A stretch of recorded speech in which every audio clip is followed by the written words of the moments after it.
Trichy railway கோட்டத்துக்குட்பட்ட Thiruppathiri புள்ளியூர், Pattukkottai மற்றும் காரைக்கால் இடையே 120 கிலோமீட்டருக்கு நடைபெறும் மின்மயமாக்கல் பணியும், சேலம் கோட்டத்துக்குட்பட்ட சின்ன சேலம், பொற்படாக்குறிச்சி இடையே 12 கிலோமீட்டருக்கான மின்மயமாக்கல் பணியும் வரும் 2026-27 ஆண்டுக்குள் முடிவடையும் என தெற்கு ரயில்வே கூறியுள்ளது.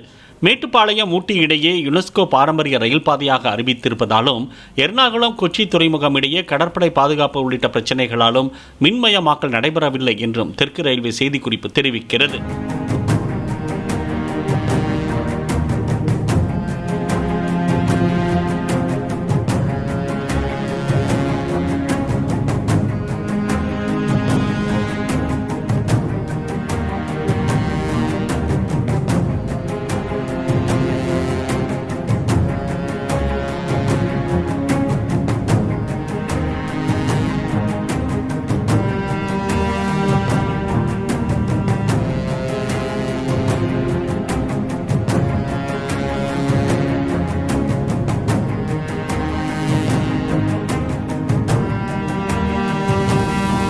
பிளே ஸ்டோர் மற்றும் ஆப் ஸ்டோரில் இருந்து பாலிமர் செயலியை QR கோடு மூலம் பதிவிறக்கம் செய்யுங்கள்.